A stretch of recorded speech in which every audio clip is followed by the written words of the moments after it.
Yo, yo, yo, welcome to another episode of the Living for a Living podcast. I'm your host, Joey Bradley, and this week's guest is a special one for me. He is our first international guest on the show, and somebody I consider a dear friend at this point in life. We initially met back in 2015 when I was playing for the Lisboa Devils in Portugal as he was the head coach.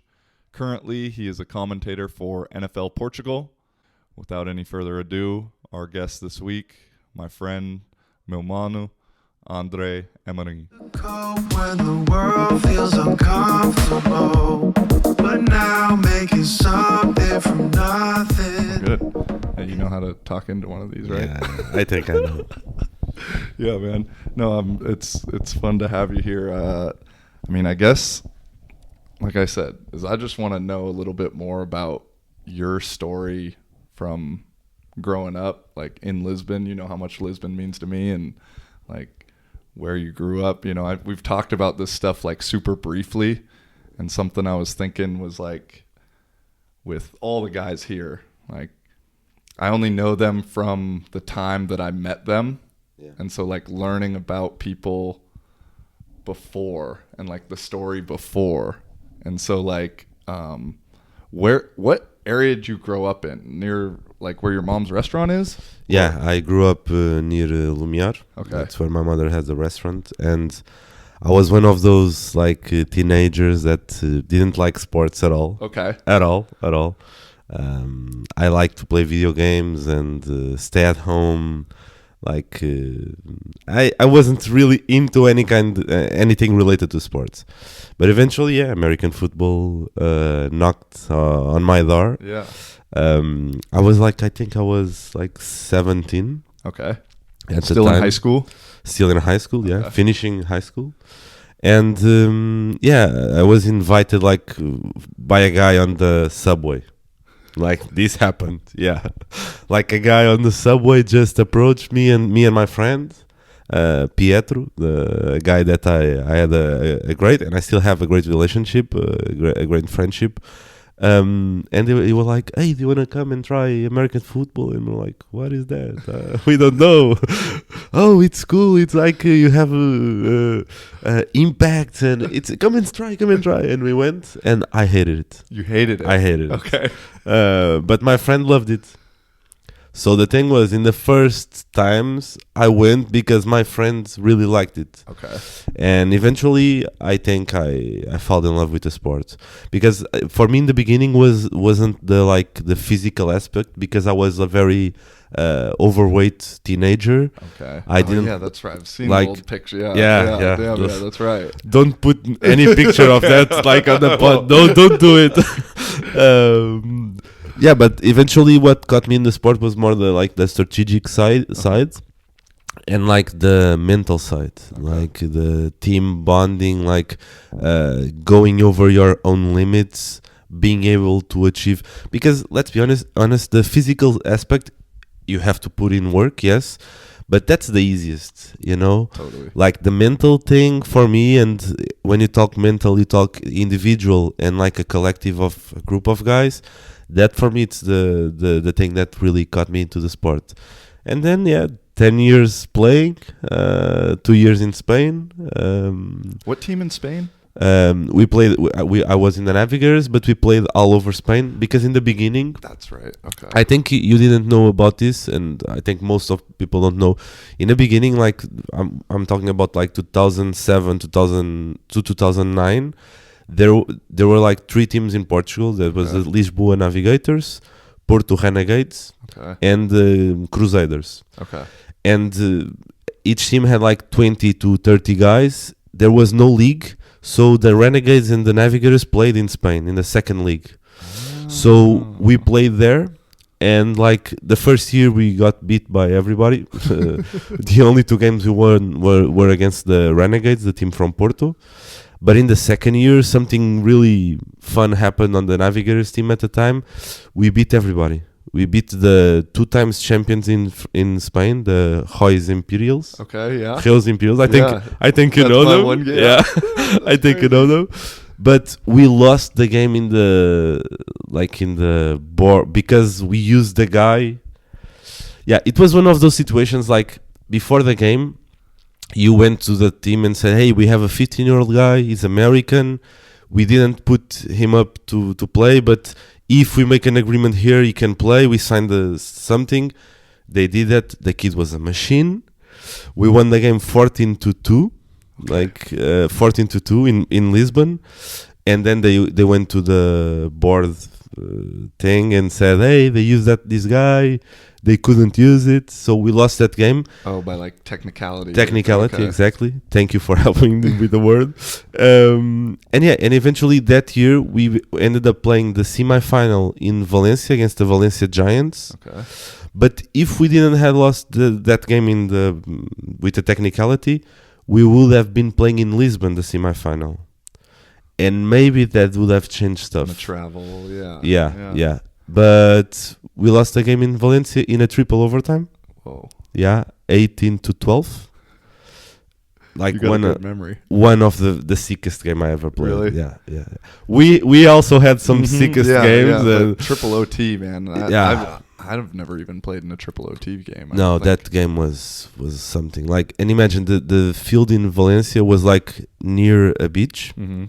So after the game, everybody was like, you see in the eyes of everyone that they gave their all. Yeah. Everybody just took the equipment and we went to the beach and we just like chilled there. But it's like one of those moments that like time like kind of stops, and like I still can go back and live it. So one of those that really sticks out. Yeah. Oh man, that's cool. Yeah.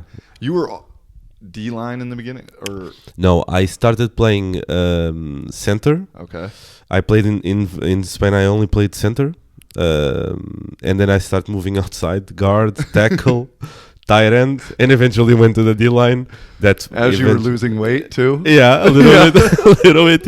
Yeah. The thing was, I always wanted to be a tight end. Yeah. Always. That was like, because I know I have good hands. Yeah. Like I know I have them, but I was always very heavy and couldn't quite move it.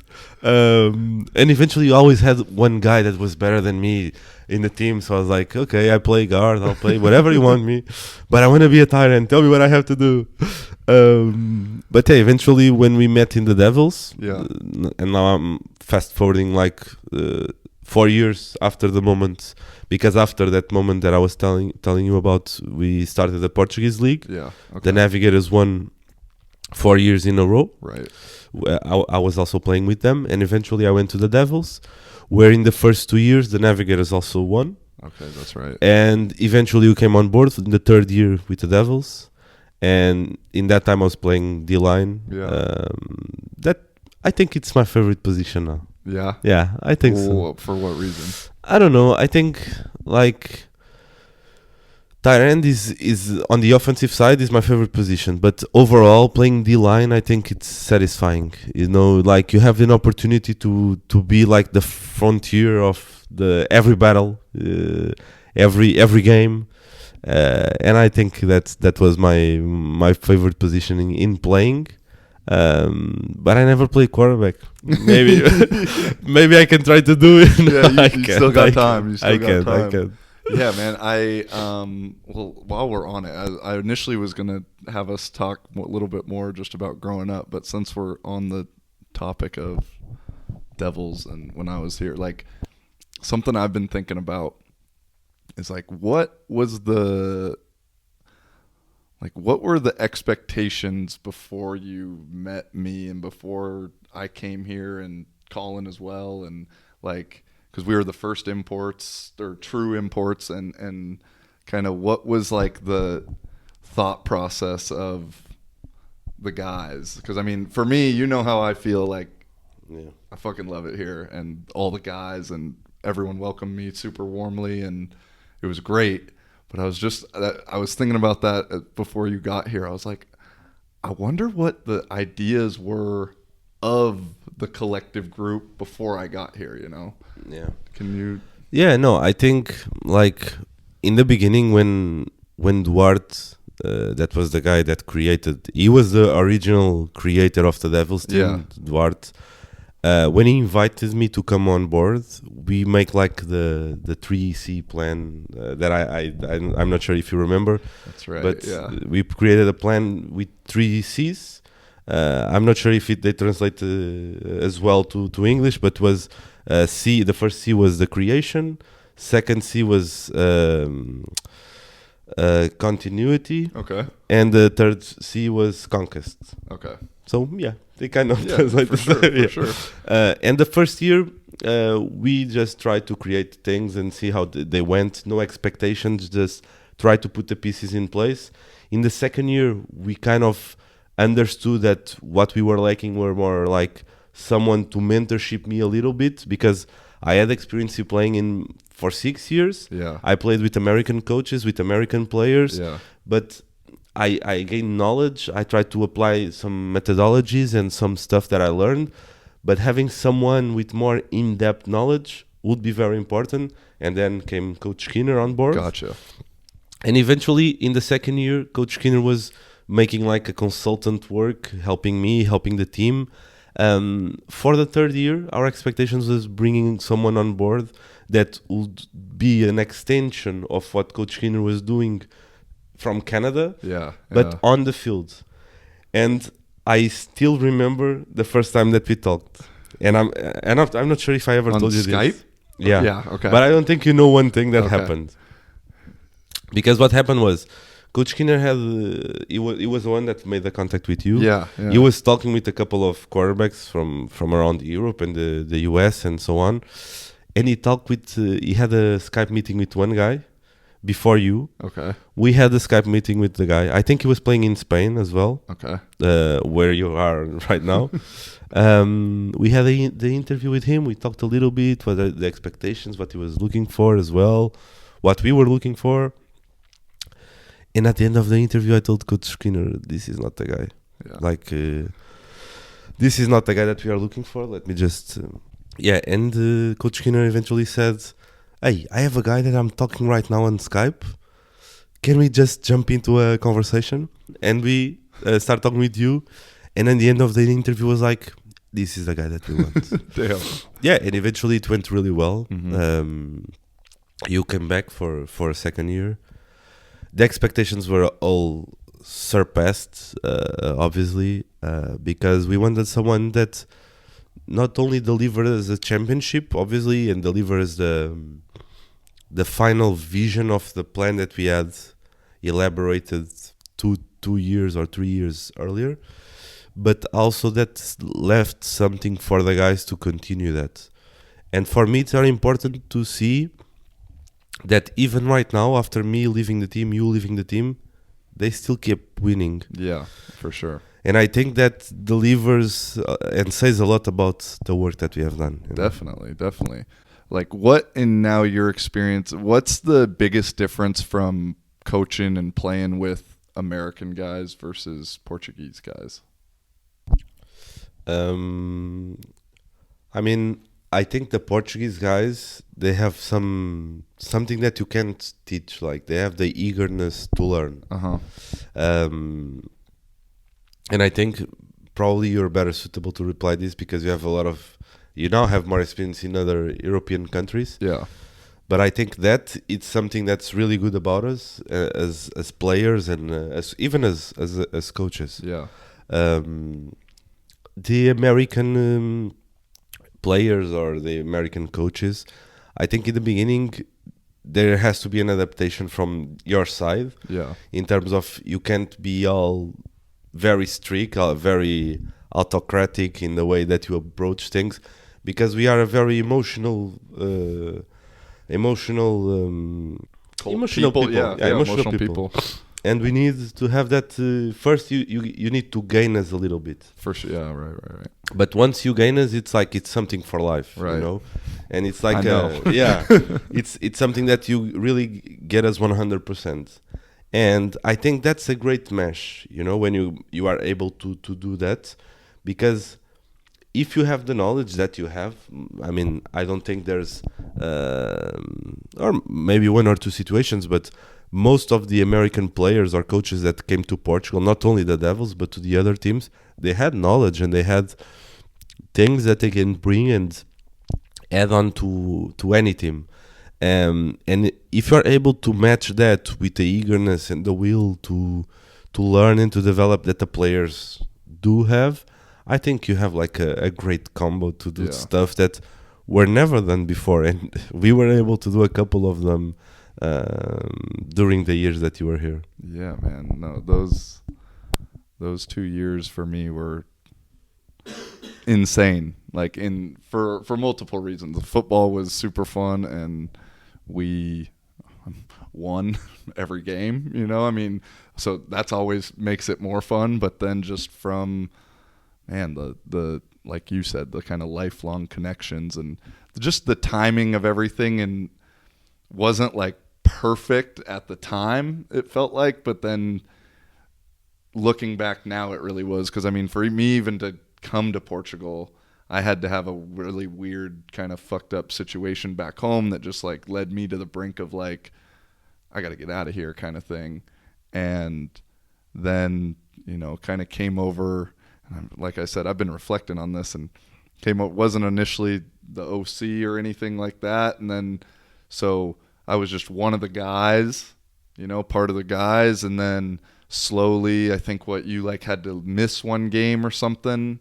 And then I kind of took over that week. And then when we got back, and we were still working together.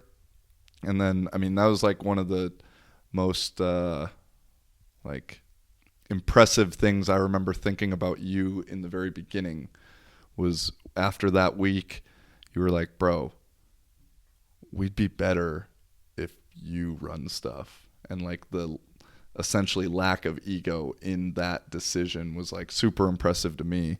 And, you know, I was ready to rock for that also.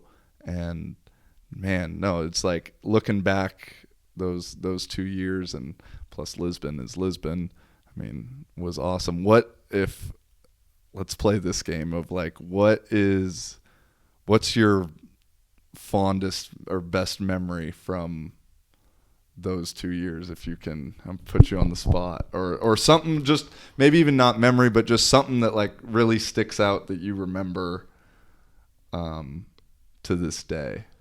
Yeah, I think I have a couple of them, but you asked me like one moment, and the first one that popped up in my mind was curiously the only game that we lost in Austria. Right, okay. I remember after the game, like we lost the game, and I have good memory for the result, 66-36. Yeah, right. And I remember being like, everybody talked a little bit about the game in the end and so on. You felt kind of like uncertainty in the future because you didn't know if you were going to come back, right. Colin was going to come back, if Duarte is going to keep going, if I was going to keep going. And I remember being sit down on the field, and the only people that were there was me and Pedro Guerreiro. Okay. The guy that he also worked with us for a couple of years. And just like the sun was coming down. It was still not sunset, but the sun was coming down, and it was one of those moments like mission accomplished, you know. Like we finished the season with Portuguese championship. Mm-hmm. We won the first game against the Turkish team. That's also an amazing moment to remember too. But then we went to Austria, got our asses kicked. But the thing was like end of chapter, amazing. Like it could have been better if we were able to win that game, but I think we weren't supposed to, you know. Yeah, and sometimes that's it, and it is what it is. But just going back a little bit, also the thing that you said about when you came back and I deliver you the team and so on. I think that's something that I see right now all over sports in a lot of different situations, that you need to be able to do those kind of decisions, because every sport is different. Being in an individual sport and being in a collective one is completely different. But when you're managing a team, a group of guys, a group of men, you have to make the decision that's the best for everyone, not the one that's the best for you. Because if you take those decisions thinking in yourself, eventually you're gonna run short, right? You know. And I still remember that one. I understood like 1 week after you arrived here that the offense, because I was the offensive coordinator. Yeah. We had Coach Skinner and Nuno Felix working on the defense, and you and me were going to work together on the offense. But after 1 week, I understood immediately, like, this is gonna be Joey's offense, but I couldn't deliver like this, like. Yeah. So I wanted to let things just unfold, and eventually I knew that the moment would come that I would have a conversation with you and tell you, this is your offense, do as you please. I'll be here for whatever you need, and I will help in whatever is necessary. But I think doing that, the only thing that I had on my mind really was, this is the best for the team, because with me, I think they can be good. With you running things, I think they can be great. Am I going to be the responsible for us not being great? Right, you know, right. So I think that's something in any, and it's not only in sports, in any kind of management situation.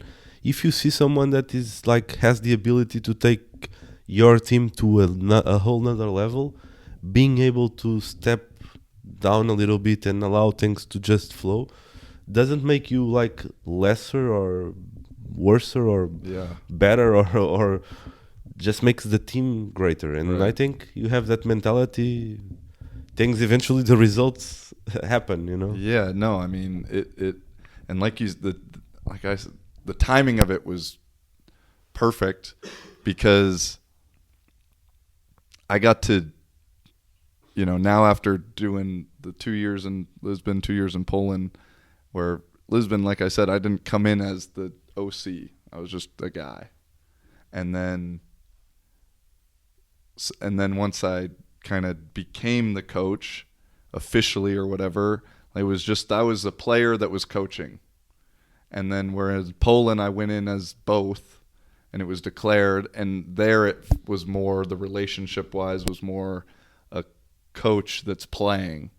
And I'm curious, I mean, I'm wondering now, this actually brings me into another thing I wanted to say is, you know, the relationship from that for me was different, because I think guys in Poland would look at me, and not all of them, but some of them looked at me more like I can't fully be myself around him because he's my coach, you know? And so I was wondering, because you've also done the player coach kind of role, and granted a little different because you've known the guys from the beginning, but did you ever kind of feel I mean, how difficult is it to be the coach of some of your homies, you know, like, you know, having to give Sheena shit or, you know, like stuff like that. How did you manage that? You know, that was like I said, you're their friend.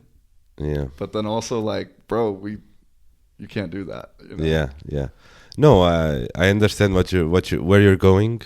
And I feel like in the scenarios where I had to, and again, going to bring the Devil situation again, in the first year where we were all like starting in that team, you had guys coming from like 3 to 4 different teams.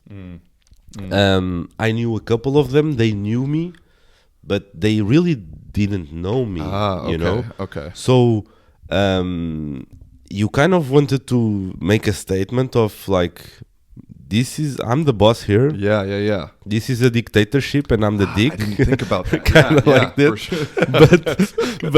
but on the same time, you wanted to bring a team on board. And eventually, like 2 years after that, was when you started to mingle a little bit with some guys better than others. Yeah. It's the nature of everything. You don't like, you have guys that you just click better than others. Mm-hmm. And yeah, for me, it's important. There are the times where it's important to be able to like separate. Now I'm the Amorim coach. Now I'm the Amorim player, the cool guy. Sometimes it's not easy. You have like some guys, like you usually like to say you treat everybody equal. Mm-hmm. That's for me, it's bullshit, because you have to treat people with the same values that you have in your own team, but you have to adapt to some guys, because you know they are guys that like to cross limits and guys that like to be the clowns. you have to understand who those guys are, see how they fit on the team, and allow them to be themselves while being also a part of the team, and not letting you go down on or staying in a bad situation, a bad paper. And I also remember a couple of times where we did a good cop, bad cop with a couple of the guys. That's right. And this is a cool one because I don't believe a lot of them understood that they were being played. That we're discussing it. Yeah, motherfuckers. But yeah, I mean, That's right. Those situations. That's right. I forgot about that. Yeah, I remember that.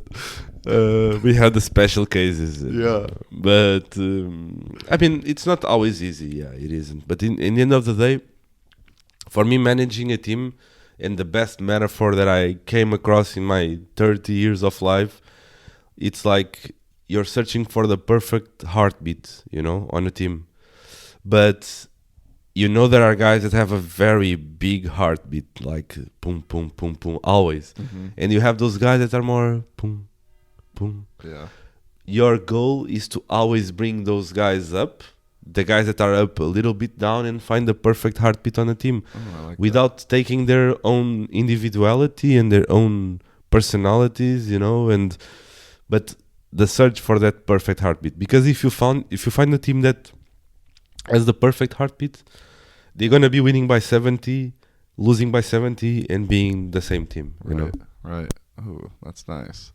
I like that analogy, the heartbeat. That's a good one. And like the thing I learned once I got here, and I was eavesdropping today when I was at Amiradoro on a guide explaining that the Portuguese are very just naturally good leaders, or kind of leader is an organizer, because of getting a little history, is because of like having to remain neutral in the war and everything. And I never realized it at the time, but now thinking back too, like we did have quite a unique group of dudes from all different kinds of heartbeats that we were able to get it on to that same heartbeat. But to go back a little bit, I want to talk more just like about you,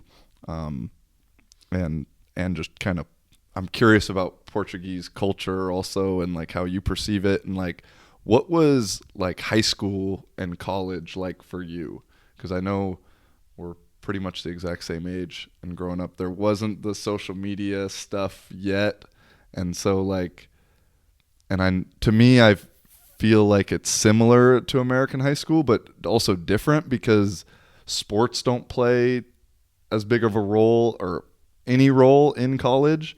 And so like, could you talk about that at all, like what your kind of high school and college experience was like? Yeah, I mean, my high school was very standard. I took a technical IT course. Okay. I didn't make any kind of sports at the time at all.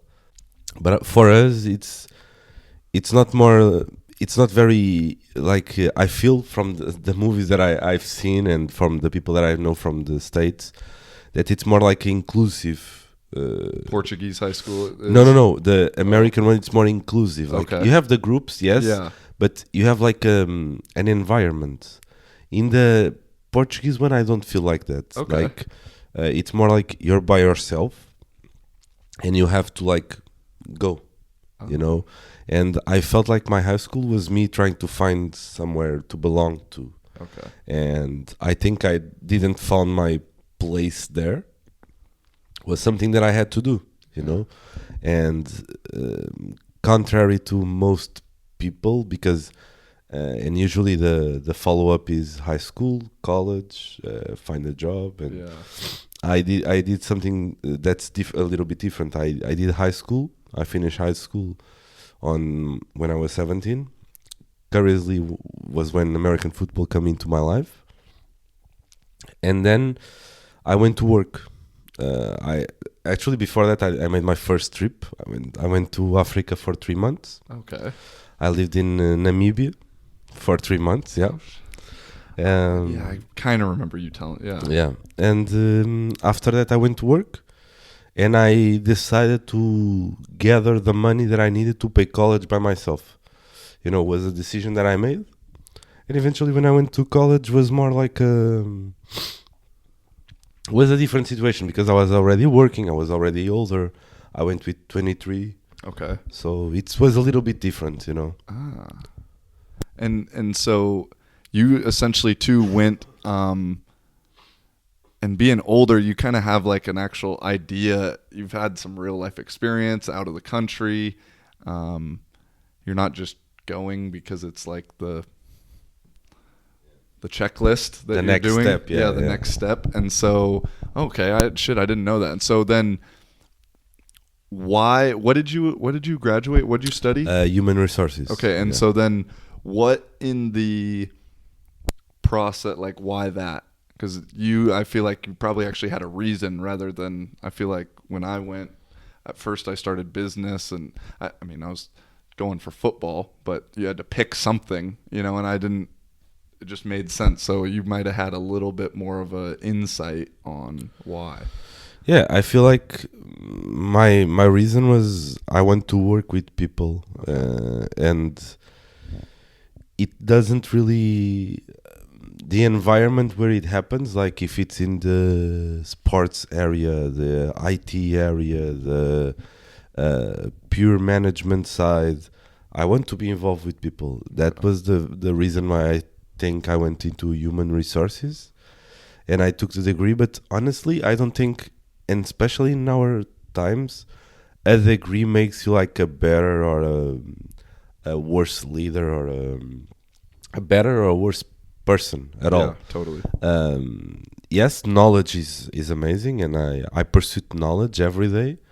But there are ways that you can pursue the knowledge without having to be to have a bachelor or to be to have a degree on whatever. 100%. Yeah, no, I mean, I tell people that I would have never gone to college, or at least not the prototypical university, had it not been for football and a scholarship. Because to me, I mean, I think the American education system right now is flawed, and not only flawed, but we're paying an incredible amount for it and getting into debt. And so it just logically never made sense to me for that. So I agree completely with that, with what you're saying. And like, this is also, I mean, I'm just thinking too, like, you're doing this entire thing in English. Like, your English is fucking awesome. What was the English like in education? And I mean, I know pop culture helped and everything, but what's been kind of your English thing? Because, man, I really want to get my Portuguese up that I could do this, someday, You need to keep talking with Maria João. Yeah, I know. She's the best. She's the best. No, but the English, I mean, we in Portugal, we always have like movies in English. We have the subtitles in Portuguese, but the movies in English. And I remember that cinema was one of my biggest passions since ever. So I watched a lot of series, a lot of movies when I was younger. And eventually, when I was like 16 to 17, I felt like I was okay talking. But having the opportunity to go to a different country, those 3 months were like a statement for myself that, okay, I thought that I spoke good English. Maybe I need to think a little bit better. And I invested a lot when I went into the American football. The communication always in English. Even in my professional experience, I prefer to be enrolled in international environments where I have to speak English daily. And even other languages. I'm having like French classes in the past year. Okay. And I understand. I can be in a conversation in French and understand everything. My only thing is I can't speak, or I'm very limited. Gotcha. But I like that. And again, the knowledge side, being able to pursue different things. usually they say that the older you get, the harder it is to learn new languages, and I believe that is true. But if you don't try, you for sure not going to be better at anything, you know. Yeah, and it's gonna be difficult, no matter what. Yeah, whatever. Yeah. Yeah, and totally that. Okay, I keep forgetting about the African little that adventure because no, I agree completely. When I was here and taking classes, the first 3 months I lived in an apartment with a French chick, a Spanish, Swedish.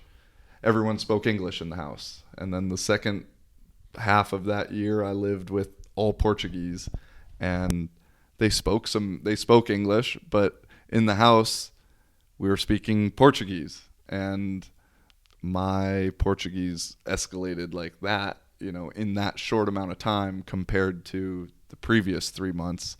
And so it's interesting to me because I love it that the Portuguese speak such good English, but it's hard, you know, I want to learn and practice more.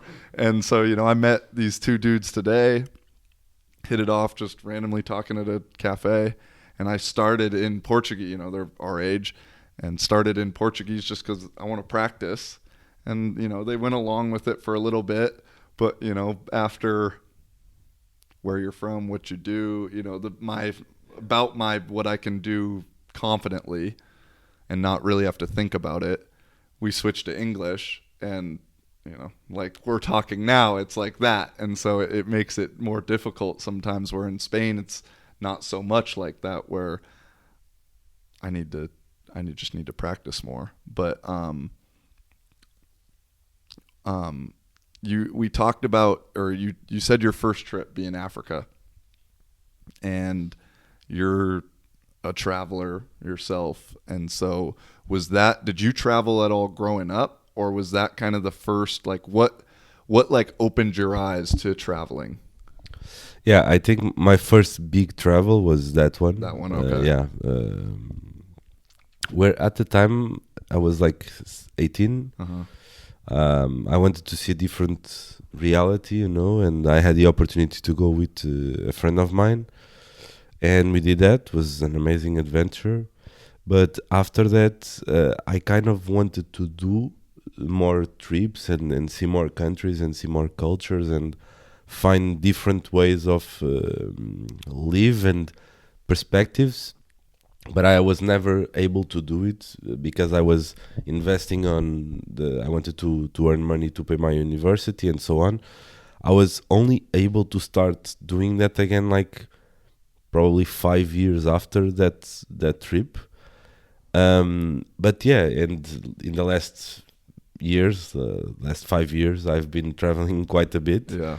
And I think it's something that it's like really, it's a life-changing experience, you know.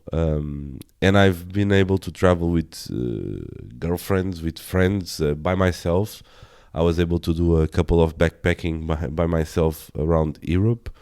And I think it's something like it puts you out of your comfort zone, you know. Like I remember in the second trip that I've made in the backpacking situation, after like 8 days without speaking any Portuguese, I was like, I'm going crazy. I need to speak Portuguese with someone. Like, and you don't want to speak on the phone, because on the phone it's like a forced conversation. You want to flow. A conversation just flows in Portuguese. And I was like, where I can make it happen. And eventually I was lucky because I was in Poland at the time. Okay. And I found a colleague of mine from a course that I was taking in Portugal that was in the same city in Warsaw. And we just met, and she speaks Portuguese. She's Polish, but she speaks Portuguese.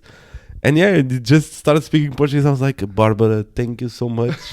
Because I was missing like the opportunity to speak like Portuguese. But yeah, it makes you be more, you know, like, and be in situations that you wouldn't be, like, because theory of evolution of the societies and all of those stuff says that right now you have cities stationed in all around the world. People are born there, most of the people are supposed to follow a certain path, arrive to a certain area of their lives, their ages, and they have to develop families and so on, and they are supposed to stay there forever. Right. I think we have to look a little bit after that, and you have a lot of people that don't do that, or they have their own timings of doing that. But they travel, they see different things, they see different realities, different perspectives, and that makes you question things from different knowledges, point of views. For example, a situation that probably, if you didn't travel that much, you'll be like, this is the end of the world, I can't go past this.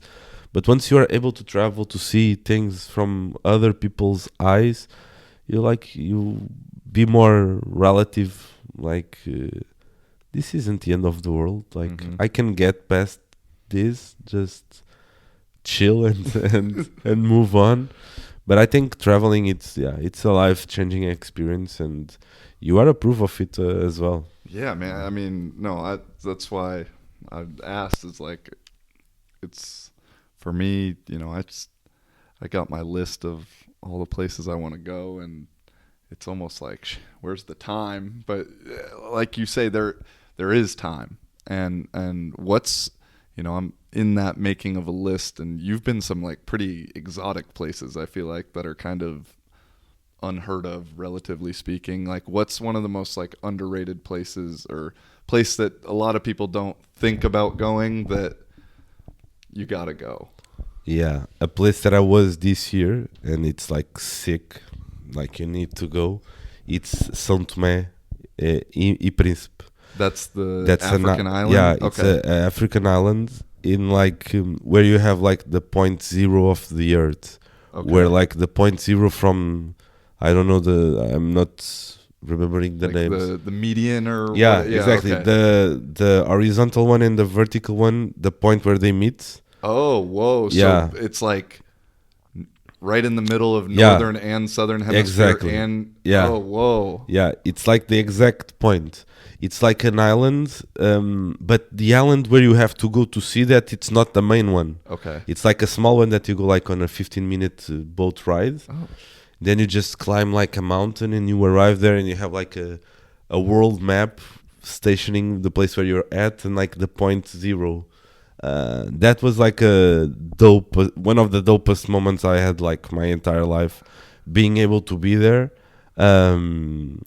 But yeah, again, traveling, it's like you said something that is like, sometimes we make a list of the places that we want to go, but we don't have time to do. Sometimes I caught myself thinking, like, I feel like I'm working for a life that I'm not gonna have time to live, and I feel that a lot of people are caught up in those kinds of situations where they are investing a lot in a certain job, or 2 jobs, or doing a lot of things, preparing for a life that they want to live, but eventually something cuts up in the middle and changes everything. So I think the trick, and I don't think this is a trick, is just go live it, like, take all of the fears away, and just, if you feel like you have to go do something, just go and do it. Like, money will find a way back to you. Yeah. Like knowledge to do something, you can find it. You just have to be willing to make it really happen, and this takes like a more probably in-depth conversation about flows and ways to approach life, but I really feel like that's the ingredient. Like, man, no, stop wishing for a life that you want to live, and just start living. Yeah, man. No, and dude, you're giving me, like, that's been a big thing I've been working on, because you know me, I love to plan, and I like to analyze. I think it's kind of the nature of playing sports, like especially football, whereas you're always analyzing the past performance and how you could have done better, and both from you and your opponents, and then you're planning for the future. You know, that sometimes being just in the now is difficult, and that's something I've been really, and even with this podcast, I finally was just like, just fucking do it. You know, like stop whatever the excuse is. Like, let's just go and do it. And like you said, everything will take care of itself. And what is, you know, this is the Living for a Living podcast. Like, what is for you, if you could, what's living to you? Like, if you had your own personal definition of living, how would you describe that? Because you kind of hit on it, and I was like, perfect, next question. Right? Yeah. And so what for you, what is living? That's a good one. I wasn't prepared for that. No, for me, living is learning. For me, learning is the epicentrum of my life, you know, in any situation. I think American football, when we went over it, when it showed up in my life, I quite didn't like it. Eventually, I learned to love it, and it's something that I love. It's something that it's gonna go with me until the last days, because I feel like I'm always learning, and I feel that you're never gonna get. And I don't think like a Bill Belichick or a Nick Saban or one of the greatest coaches of all time. They are probably going to say the same stuff. I'm always learning. I'm always finding something new. And for me, it's the same thing with life. You know, like I travel. In the beginning, I'm not going to be an hypocrite about it. But in the beginning, I traveled to say, I went to 25 countries. I went to 30 countries. I went to 40 countries. It's not the numbers. It's not the quantity. You know, it's like the quality of the interactions and the things that you see, the things that it makes you feel, the memories that you are able to go. I have amazing stories from when I went to Morocco and I met a guy that lived all his life just taking care of a lighthouse. You know, when I was in São Tomé, I stayed one night in a bungalow in the middle of the jungle, and I had a great conversation with a German couple that I'm never going to see again in my life, but we have a good connection. Those kinds of stuff, I think that's what it's for me living, you know, having those opportunities. But obviously I know that in the in-betweens, I need to work, I need to find a way to gather money to try to establish something that I want to do probably down the road. Eventually maybe build a family. I don't know. Again, I'm 30 in Portugal. From the cultural side, at 30 it's supposed that you already are married, probably have one or two kids. Right. And I don't have none of that. I have my house, I have two jobs, the one that I really love and the other one that I love. But I'm very lucky, and I'm very lucky to be able to be learning every day. And when I've thought about this a little bit in the past 2 years, most often, because before that I was only able to keep a job for like 6 to 9 months, and I couldn't find the reason why. And now I understand the reason. The reason was because after those 6 to 9 months, I felt that I stopped learning, and I couldn't see like a way that I could keep learning or keep evolving. And right now, for me, that's the most important thing: being in a job where I can learn. And if I feel that I'm not learning, I'm not gonna keep working there just because of the money, because of the paycheck. I want to learn. You know. Dang, dude, you said that, and I relate to that. And I've never even thought about this before because, you know, I've moved since I was 18. I went to JUCO for 2 years, North Dakota for 2 years, Connecticut, New Haven for 2 years, more or less. And then I was here for 2 years, Poland for 2 years, Finland for a brief stint, and then Spain. And, you know, I've always said I've never thought about it how you just put it, but in that very same way, like now as I reflect on it, at each spot I felt in some way or shape that I had learned what I needed to learn from that place or that university or what that time, and it was time for something else. And also, I mean, and then also reflecting on it too, and thinking is, if we can find things in our common day-to-day life to continue that learning, because like, sometimes it gets, routine gets the same and you get it caught in this cycle almost. But if you can kind of remember, like, I need to learn something new, and that's what's been super fun about me doing podcast or video or whatever it may be, is it's just something new to learn. And so, damn, that was like a sick answer, because I relate to it completely, but I've never thought about it in that way. And I want to, because you said you got the job that you really love, and I want to know how, I mean, did you ever think you were going to be an announcer for American football in Portugal? Not in my wildest dreams. No way. I still remember the first Super Bowl that I watched. Okay. The Patriots, the Giants, with David the Tyree catch. catch. Yeah. That was the first Super Bowl that I watched. Okay. And I think that was 01, maybe? that was... No, I think No. it was 2007, 2008. Okay. That one was the second one with the Giants also beat the That's the right. Patriots. That's right. So after 11 years, I was broadcasting the Super Bowl between the Patriots and the Rams. Whoa. And it was something that it never crossed my mind during, like, obviously when I was playing, when I was coaching, sometimes I look, hey, it would be cool to be able to broadcast a game. I went and did that once on like an Portuguese channel for the EFL. Okay. Because they broadcasted the games, the EFL games in Eurosport. Okay. I did that, but it was like, okay, it's fun, but I never thought that I would be committing to do that. But last year I had that opportunity, and it's been like... How did the opportunity come about?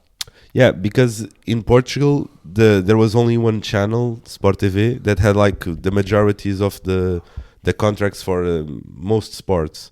But last year we had a new channel coming in, the 11 Sports, and one of the contracts that they took was the NFL, and they reached out at the time to me and Duarte to join them. Duarte is a great communicator, as you know. He probably doesn't have the in-depth technical knowledge, but he's a great communicator, and he's a great learner as well, and he studies really hard. And the both of us went in the beginning. Was there sorry to interrupt? Was there a tryout, or were you guys the guy? Like, what was the process for it?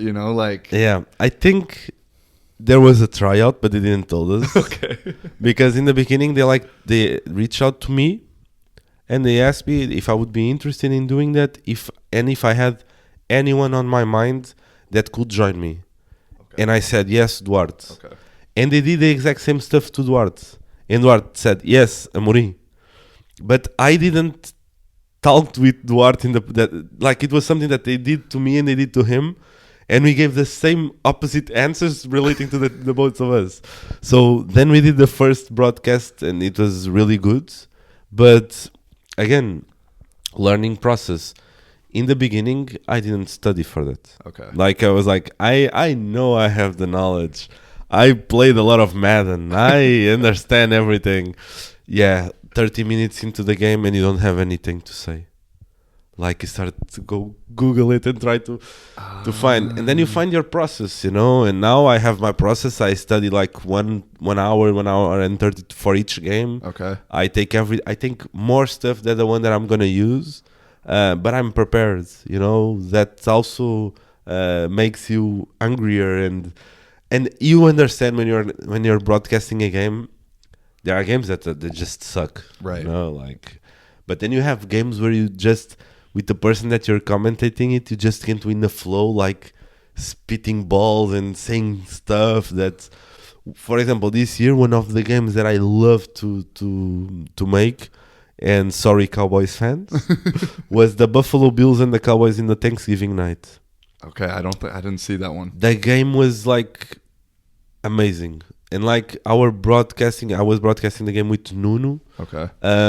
We were just like putting darts like on the perfect spots, you know, things were happening, and was really, really good. But again, going back to your first question, not in my wildest dreams, and it's something that I love to do, and I'm just blessed to be able to do it, you know. Yeah. What is your process for studying, right, or like preparing? Because I've seen, you know, with the Instagram and stuff, and like I know you are, and I know how you are. Like, what is your process? Yeah, usually I was looking because I have my bag there. I have my notes there. Usually I draw up on one of my books. I draw up every time the coaching staff. I write them out from each teams. I already know them from the 32 teams, but I write them. I then write the stats previous to that game from the starting QBs, running backs, receivers, and then I start looking for like matchups, things to look for. I don't focus that much in the previous results. Okay. But usually I take also a couple of stats related to both teams. Then the NFL, it's amazing. Like they send every week like an email with the capsules for each game where they condensate the information. That also helps you a lot. Okay. You know, so I just have to underline the things that I want to emphasize. But yeah, and then after I do all of that, I go and watch videos. Okay. Like for a couple of guys that I really liked, Brett Coleman or some analysts. I love Stephen A. Smith trashing the Cowboys. I love that. It's one of my favorite things to go and watch him talking shit about the Cowboys. I'm sorry, the Cowboys fans, but I love it. But only I have all of those things. I go and watch video because I like to do the technical stuff first, get my mind right about what I think is gonna be the game, and then go watch the film and see if I'm too far from what they're saying or not. Okay. But usually this is my process. Oh, yeah. I mean, because I've been thinking about that, and like, dude, there's nothing worse, and there's a lot in the U.S. I feel like there's nothing worse than watching a game with the commentators that you can just tell are like haven't prepared, you know, and so I was thinking with you and we were kind of talking about it earlier, is, you know, you kind of have to change your commentary style a little bit than you probably, I don't know, maybe would like to, because it's such a new sport here in a way that you got to be a little more like foundational, like we said. Yeah. And so, but how, with that, like, how has American football been growing in Portugal so far? Because it obviously now, if that's one of your jobs, it's growing, right? Yeah, you know? Yeah. No, I feel like we have a very stable group of guys that follow us. Like we, at 11 Sports, we also have a lot of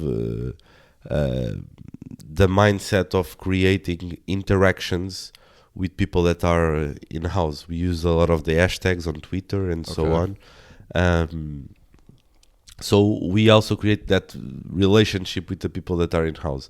And that's really cool because you really feel like when you're broadcasting a game and eventually you go to Twitter and let's say that José, a fictional guy, dropped a question.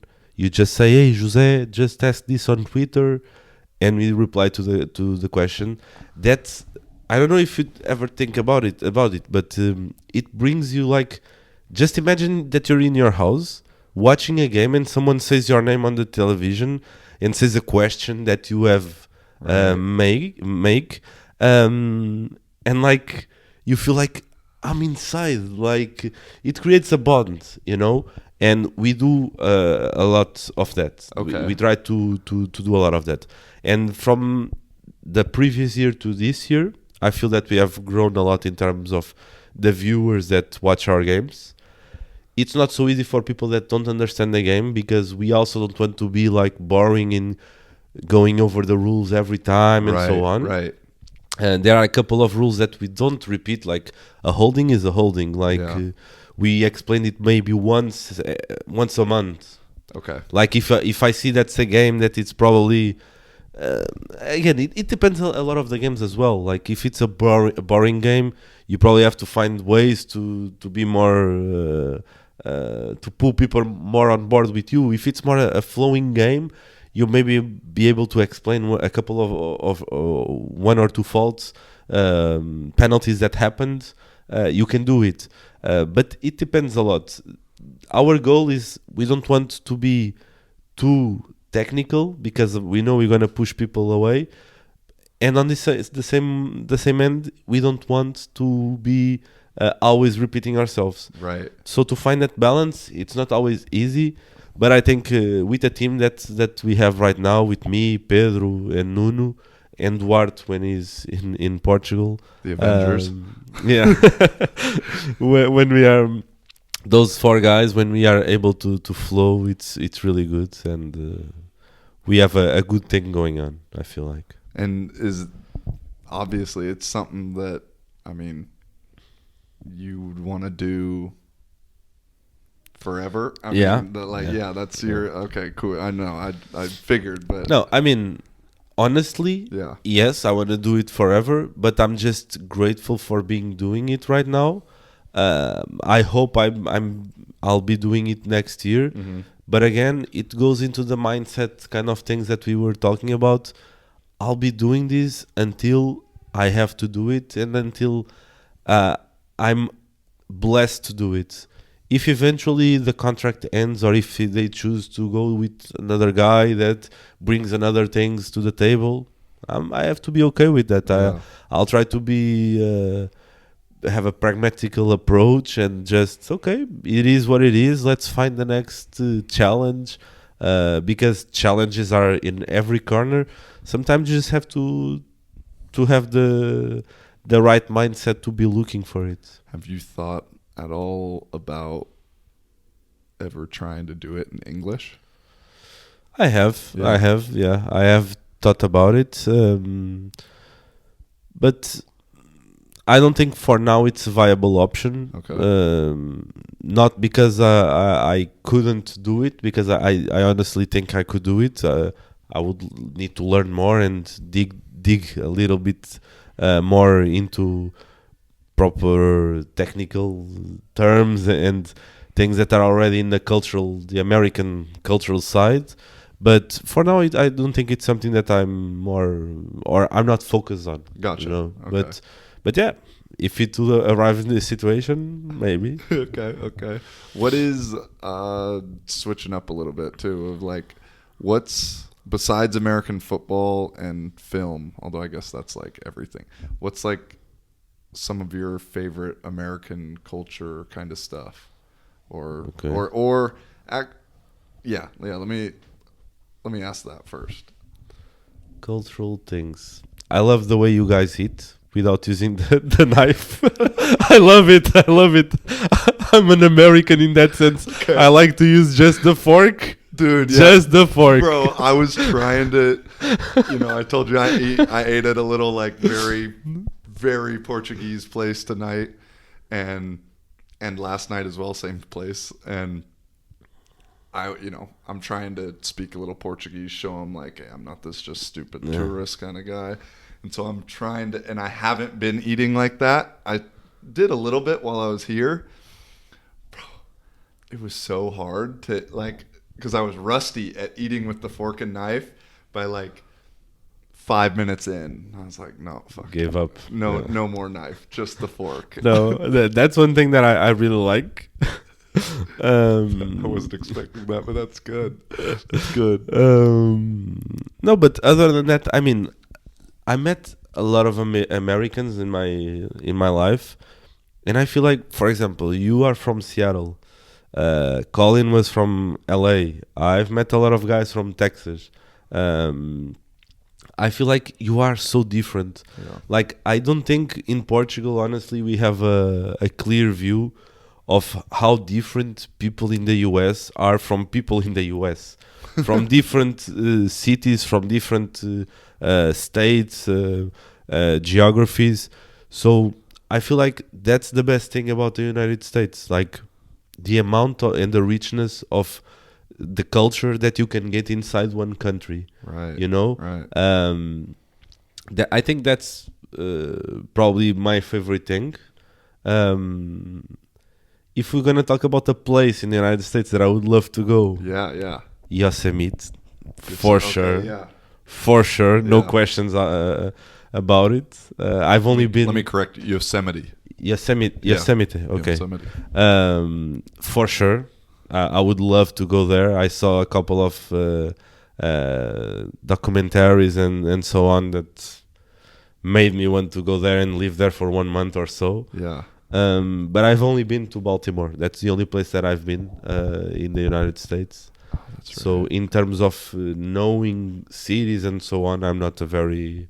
I've met a lot of people, but not so many cities. Yeah. Okay. And then what as a I view you as kind of not the maybe prototypical Portuguese dude or whatever, maybe. I don't know if that's the right way to put it, but I don't mean that in a good or bad way. But what do you think as a whole, like, Portuguese think towards American culture and American? Like, what's in, whether it's in your own media about it, like what gets put out there about us, because we have this almost, it's this view where I don't think a lot of Americans even think about what other people think about us, if that makes sense. And so, like, what do you feel like, just being very general, like what Portuguese people think about the American culture? And Yeah, I think you have two things that pass really well for the general Portuguese population. The first one, the political aspect that it comes across, where the Americans try to impose their wills in any way, shape, or form, and I don't think that's the correct at all. You have people that do that in any country, in any nationality or whatever. Maybe from the cultural aspect, that's more something that is more. It has more roots in the American culture, and for a Portuguese cultural side that we had already talked about, very emotional. That's something that doesn't come across that well in the beginning. Gotcha. And the second one is the lack of knowledge about the world. This is something that I feel on my side, but honestly, the people that I've met that were or had that mindset, once they came to Portugal, once they traveled a little bit, they changed a little bit that view, were that the Americans were very turned inside, felt like this is the only world that exists, and everything else is not enjoyable, or it's not good or whatever. But most of the Americans that I've came across my life were guys that left that bubble, So one of the two things happened: either they were already open in their minds about it, or they would eventually open their minds about it, But I think those two things are the biggest things that generally, if you go talk to any Portuguese, they are gonna tell you, like, they like to rule stuff, and they live very turned inside, only thinking about their own world and their own reality. Yeah, no, and I can agree with both of I think those are both pretty true. it's always funny to me. Like people will, when I moved here, and someone was like, "Is it safe over there?" I'm like, "Is it safe over here? Like, do you know?" Yeah, it's very safe over. Like, I should be the one asking you, "Is it safe where you are?" You know, like, but that's just like you said. And I think our media could be to blame. You know, is that everywhere else is dangerous, and I'm getting a little conspiracy right now. Is like they don't almost want that mind to open, because then you kind of realize a little bit more. Like, I mean, shoot, bro, I lived in Amadora out here, where every Portuguese person that I said that to was like, "You live there?" And I never once had a problem, and like, I mean, I've lived in a kind of bad, like where I graduated from isn't considered a great area, and I didn't live in the danger zone or anything, but even there, like, I never felt in danger. And, I guess I'm getting off track a little bit, but I mean, no, but the thing is, I think those kind of stereotypes are always gonna be there, you know, like even for example the Brazilian people in Portugal, you usually say the Brazilian are either really amazing, lovable people, or they are douchebags. There's like, they are in both ends of the spectrum, but in the end, I don't think that's really the reality. Like, you have stuff that's from the cultural side makes sense. For example, in the Brazilian aspect, the lack of education can make them either be douchebags from the standpoint when they don't learn anything, or they say very like caring and very honest and lovable people because they don't have a great education, a great way to learn. You have a justification for that. Maybe the same thing in the United States. Yeah. You have that vision about them because you have a lot of things that are cut from outside in or inside out. I don't know. No, totally. And everywhere you go, there's good people, there's bad people. It doesn't exactly matter or boil down to a region or anything like that, as you know. And switching up a little bit, I want to get into just kind of, I guess, like my life kind of ideas and things you've learned along your way. And to start, I think you have a pretty unique outlook on things. I knew that before, but then even a few things that have been said today. And for you, like, how do you define success? Because I don't think you're a big money guy in that terms of anything, but what's success or being successful look like? Yeah, I mean, I really like, and I don't know if you remember this, the press conference of Tony Romo when he retired. I think yeah. He said something that for me struck me down, and for me that's the right definition of who a man, woman should aim to be. He said something like, in any time during your own life, you have two battles going on. One with the person inside of you, and one with the person in front of you. And when you focus on the right battle, the one that lives inside of you, the one that is in front of you doesn't really matter. And for me, that's when you correlate that with the way that you see life, that you see what are your life goals, how you approach every situation, the positive mindset, the trying to do the right thing, not only when you have to, but every time. For me, that's the perfect definition of success. And that, for me, it comes down to reaction. It comes down to reaction. For me, there's a basic equation in life that you have an event, you have a reaction, and you have an output. Right. And your reaction is the only thing that you really, really control. You don't control the event, you don't control the output, you control the reaction.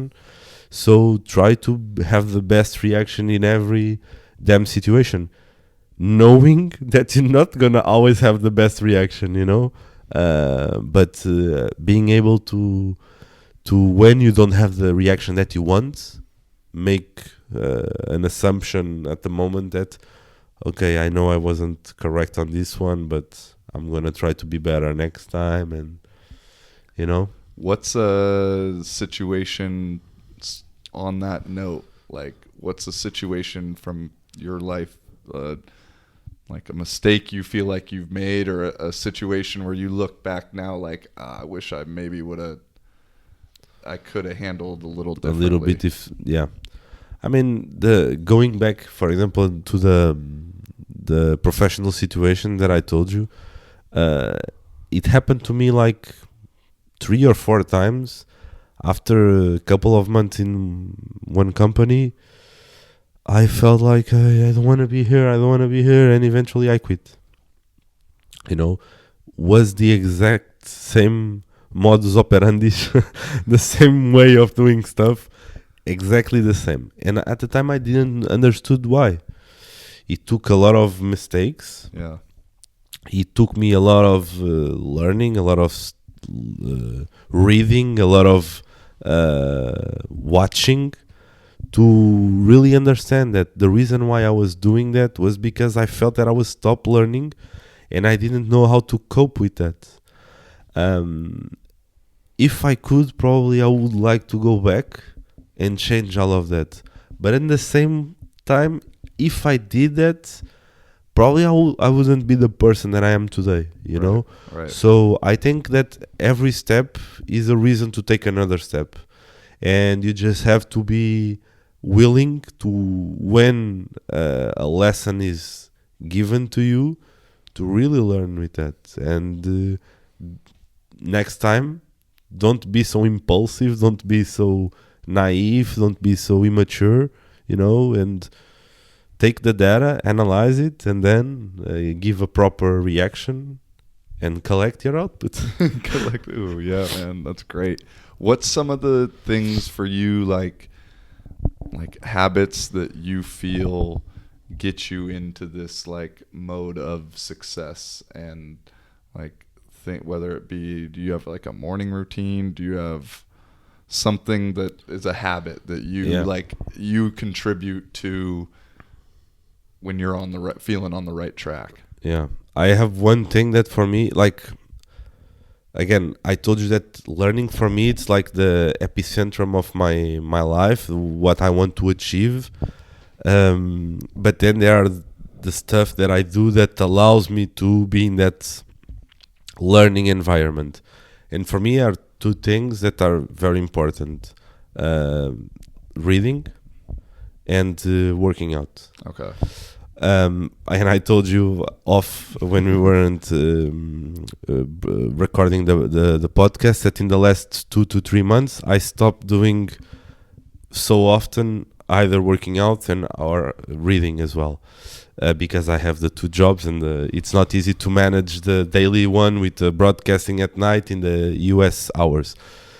And that takes me off a little bit of my game. Okay. I understand that, and that gets you like more tired, doesn't make you so active.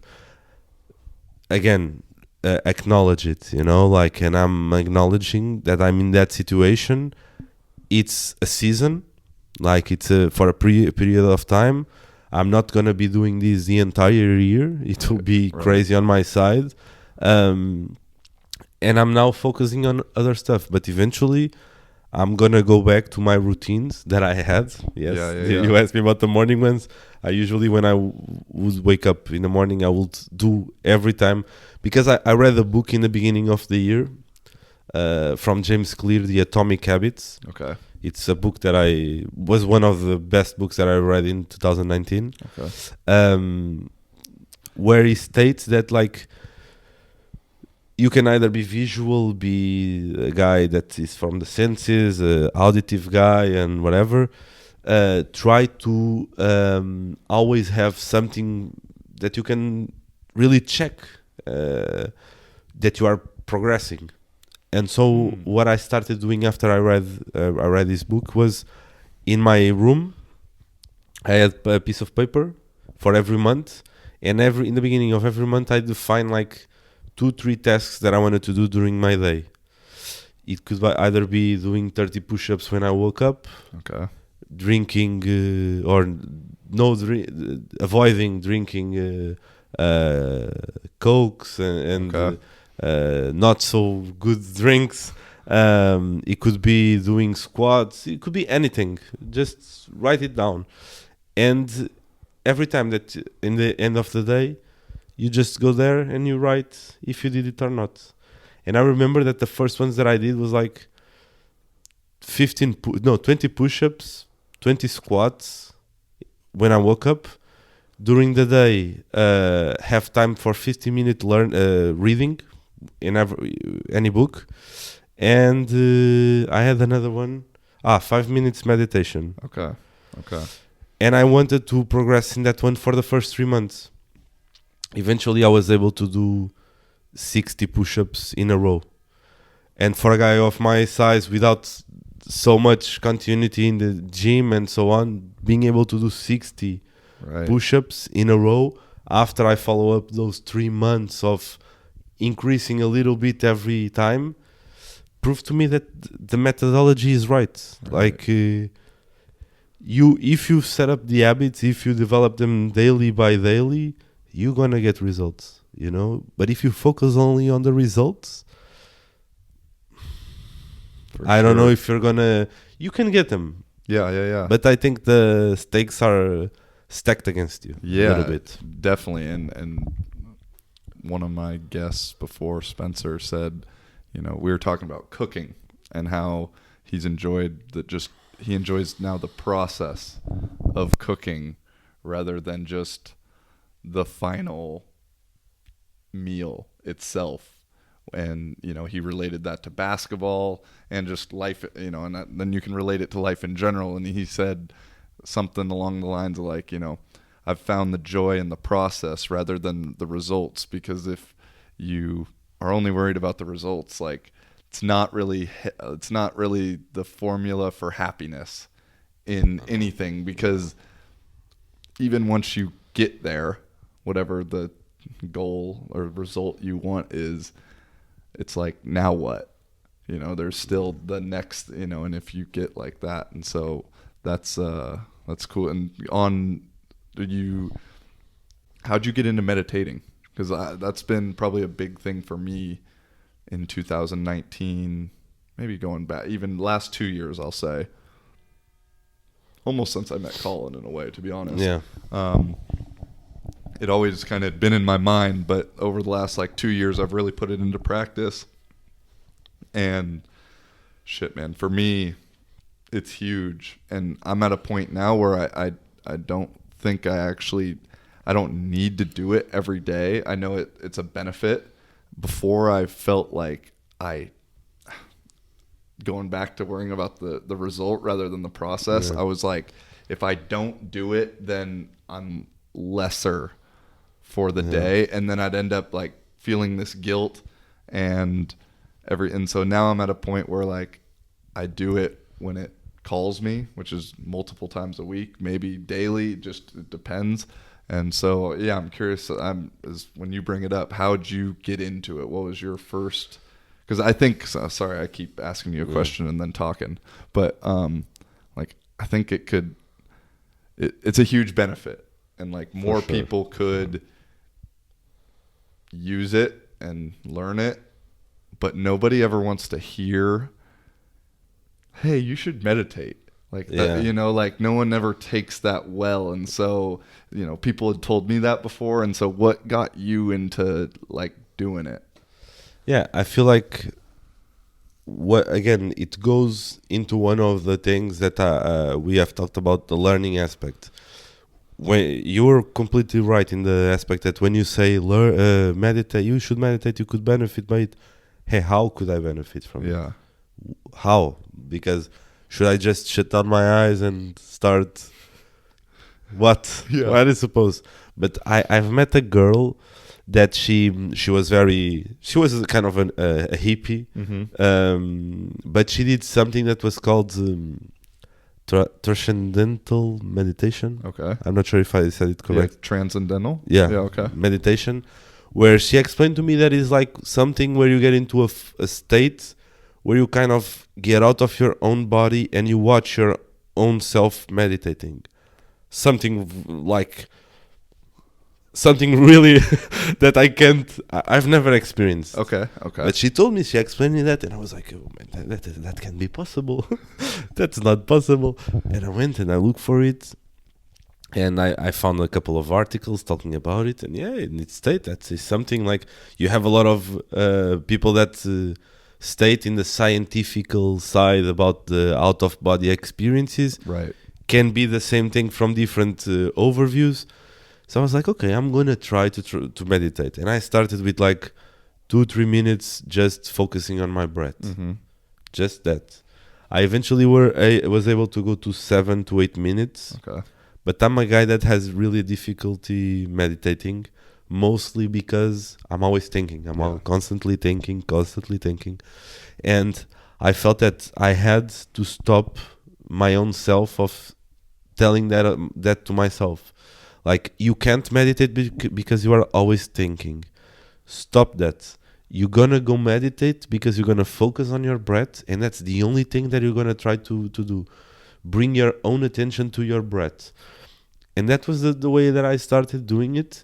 And I started, instead of telling myself that I couldn't meditate because I was always thinking, I started telling myself that I'm going to meditate because I'm going to focus on my breath, and it's going to allow me to be more focused on one thing that I'm doing, breathing. Yeah. And that eventually made me kept doing it. Right now, I'm not doing it so often. I don't know. Maybe I do it once a week or twice a week, but I'm not doing it that often. But I have that's something that I would like to pursue, because for me, anything that it's completely out of my comfort zone and that gets me excited, I want to try and do it or try to follow it. And that is something that I definitely want to do, try to pursue.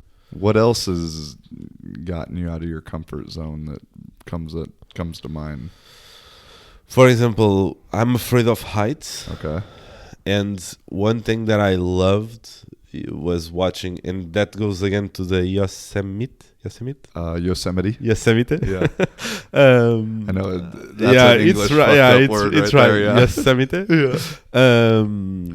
I watched a couple of documentaries about guys that escalada.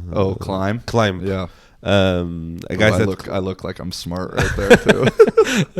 the guys that do climbing, and that for me it's the dopest thing ever. Those guys are crazy. Like crazy. Alex Honnold, it's the man. That's the the free solo guy. It's solo, yeah. Yeah. That's I've watched that. I've watched the documentary. I've watched the other ones that are on Netflix. The Valley Uprising. I haven't seen that one. Like, that's crazy. Yeah, I remember watched the solo one twice now. Yeah. Like I watched it and I was at home like grabbing stuff. Like, I'm gonna fall and I'm not even there. Like, and that all of these things, the meditation aspect, now that the climbing aspect. They have, for me, they have aspects of something that's impossible for me to do. So it's something that I'm very delightful to watch, to try to pursue, to try to follow. But they all have one thing in common: the flow.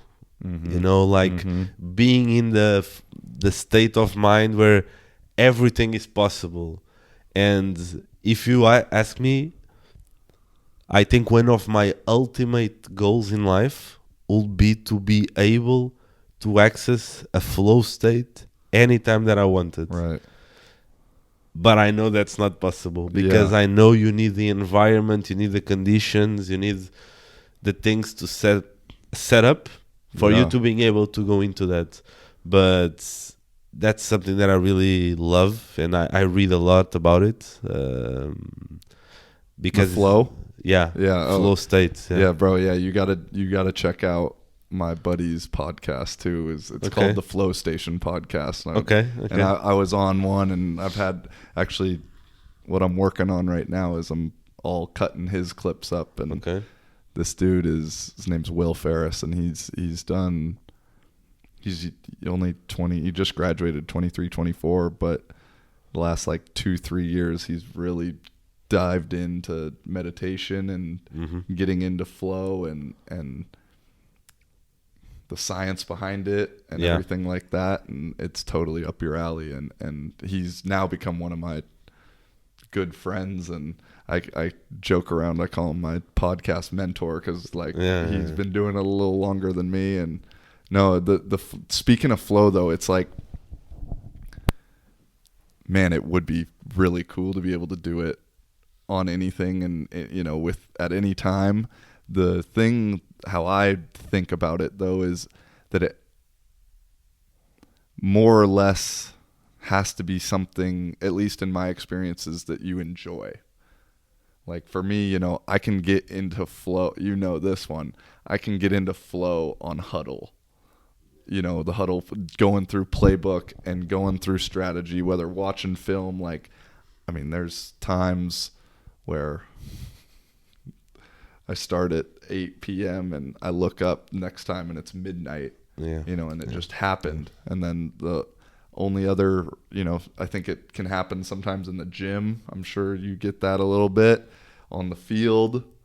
And then recently for me is with editing, and I've been, when you can get into the flow with something, I think it tells you something like super meaningful. And so what on that, like what are some things you've felt you get in the flow with that maybe different or similar or whatever? Yeah. No, I think American football for sure playing when I was playing was my first flow experiences for sure. Probably before that, because I was really into video games and so on, because video games also can bring that up. They are designed to make that up. Probably I also had experience with more in a because I didn't put myself in that state. I was playing and I was transported into that. The American football, I was the one creating the environment, because I was part of the environment. Was a little bit different. But other than that, reading for sure. For sure. When I'm reading, I for sure get into sometimes a flow state where I just I don't know what time. We lost track of time. The notion of time, it gets relative. Working out, sometimes, and the other time probably, and this has to do with the technological side, is when you get into the nature, when you get more in touch with nature, and get a little bit far away from cell phones and so on. You are also able to do that. And I remember 2018, I went to the festival Boom, the festival that we have in Portugal. About that, every 2 years, and it's a festival where you have like a lot of connection to drugs and so on. And yes, there are a lot of drugs there. That's not a lie, but I think the backbone of that festival, and it correlates with the Burning Man that happens in the United States as well, it's to bring people together, into the same organism, the same thought process, or very similar to. And I remember being there, and I went to work. I worked 12 hours a day, in a cool job, let me say. But I lost completely the notion of time there. It was an amazing experience, and I spent 8 days there, that for me I can't. It couldn't be 8 days when it came over. Yeah, It's like how. right. And I didn't touch any drug. I'm being honest. I didn't touch any drug. But now I'm like, if I touched any drug, what would have happened? Because I didn't do any drug, and it felt like what I'm saying.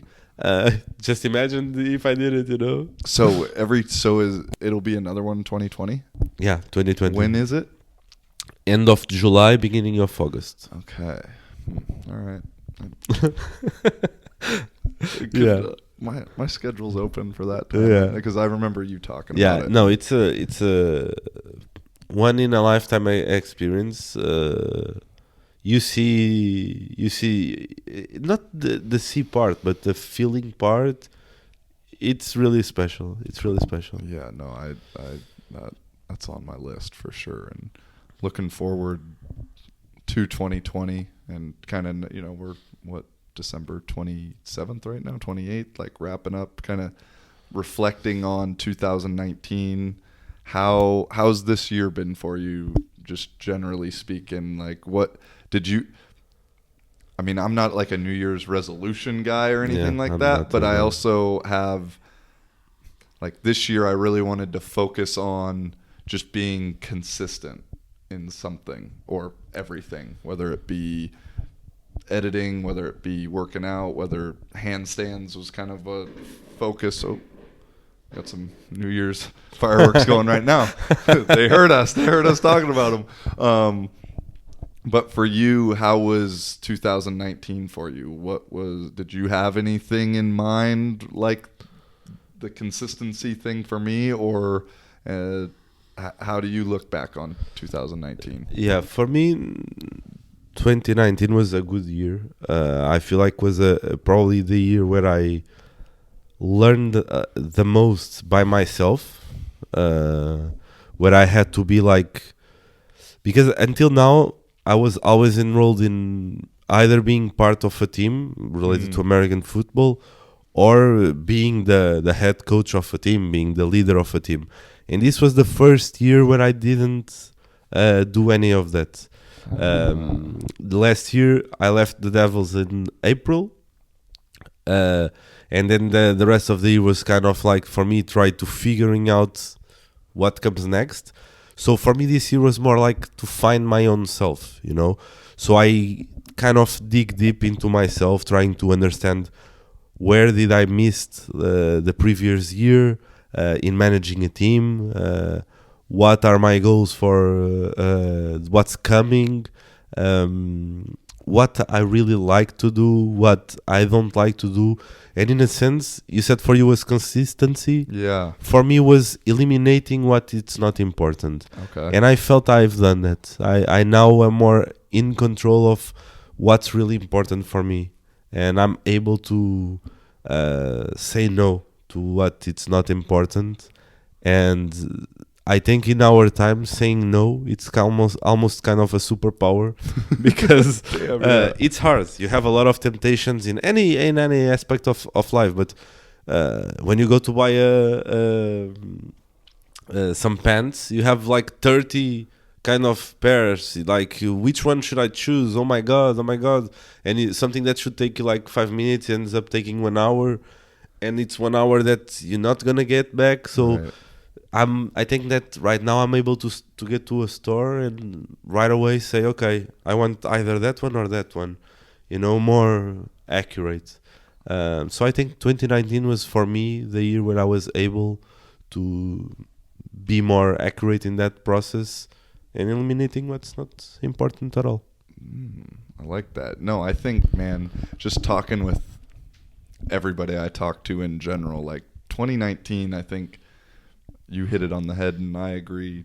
I learned a lot about myself, and just a lot about ups, downs. Like, as much as I wanted to be super consistent, man, there are a couple months in that time where I wasn't, but I think it's all relative and all helpful to, like, learn from, like, that's, man, the key of this conversation is learning. And So, but now looking forward, you got 2020, what's kind of that next, you got Yeah. to cut you off, I'm curious to hear what you say, because I'm not even really sure what mine is yet. I think I want to keep learning for sure. Mm-hmm. And I want to have fun. Okay. I think I want to have fun again, and that might be chasing again some goals that I had in the past, going back into coaching or Mhm. being connected to a team. It might be following another sport, another individual commitment, but I want to have fun, and I want to keep digging. You know, Yeah. because I think I've come to a point where I'm okay with what I found and where I am and what I want to pursue. But I think there's still, like, it's forever a work in progress. But maybe right now I don't have to do it with so more. I've already have the guidelines, you know. Mhm. Now I can take it slow and read a page with more intent. Yeah. Don't speed it up that much. And just have fun with it. Yeah. No, Yeah. I like that. I might have to steal that. I mean, that's a big thing for me. And the reason I chose to play in Spain this year was, I mean, Poland was fun, don't get me wrong, and Finland could have been fun. It ended up not really being great, but looking back, you know, we've talked about, like, man, I wanted to get back to, because those 2 years in Lisbon, Yeah, we're special. were fucking fun. Yeah, You know, off the field, on the field, Yeah. everything. And so for football, for me, like, that was the goal for 2020, and was, I want to have fun with it again. Yeah. And I think that can be applied a little bit of everywhere, because, man, we only got one of these things, you know. Yeah. No, and the thing is, you were saying something sooner in the podcast, and now we are going back to that. For example, the situation where you want to have the lead of a team, you want to have the ownership of leading a group of guys, and I think once we have that, we are gonna always want that. Totally. And the last year and a half, every day I woke up like, I want to go back and coach a team. I know I can do it. I know I've already delivered results, and that goes way beyond the football field. It goes into the professional, the working, any situation. But the thing is, sometimes you have to also be like, acknowledge that a lot of walking down the road, it's the same to a couple of minutes at the top, you know. So you need to walk a lot until eventually you get to the top and have a good view, and eventually get back on the road and keep walking. And we are our worst enemy on that, because we are always setting up tracks on ourselves but I should be doing that, or I should be doing that. No, you're doing what you have to be doing right now. Just find the right amount of eagerness and stubbornness and keep digging, you know. And I think that's something that I've learned a lot this year, and I hope I want to keep doing it next year, because eventually I don't know which opportunity might be knocking at the door, like the ones you had For sure. in your experience.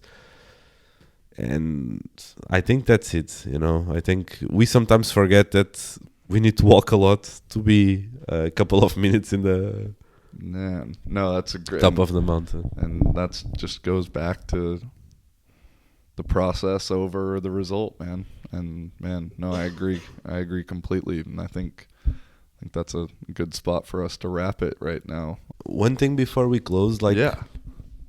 I've when I were coming over, I also thought about this on the car.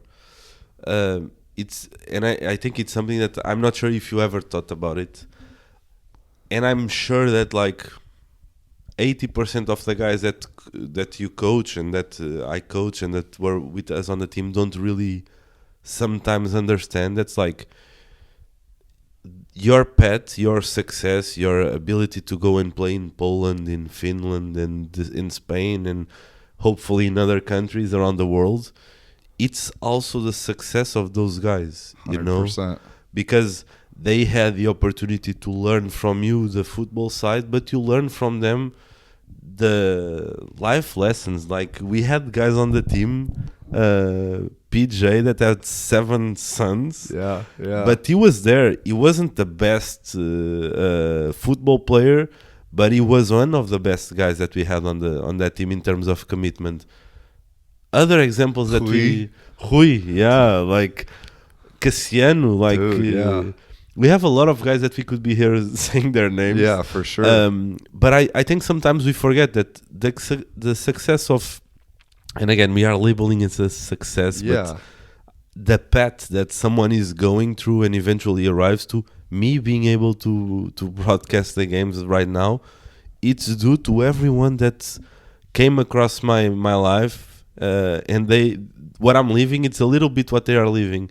I think just that sometimes we forget about it. You know? Dude, man, that's deep.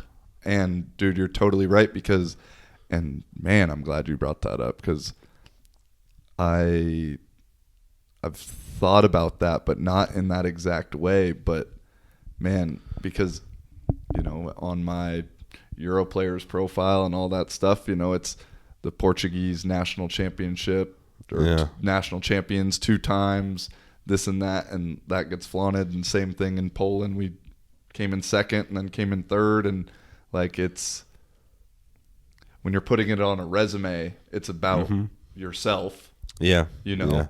But in reality, like because of everybody else, not like I can throw to myself, you know. Yeah. You know, it takes that group of people that man, I do hope people that you know, I think the Devils are going to watch this, I hope, and man, because shout out to the Devils, bro, because everything, I mean, more or less what I'm doing now has been an output from the reaction, you know, of Lisbon. You know, that's where it started with everything, and that can be related with everything, like you said, is not just that, but man, that was a it was something that I really thought about it. I've never thought about it like that, bro. Honestly, I didn't. I wasn't sure what we're gonna talk about on the podcast.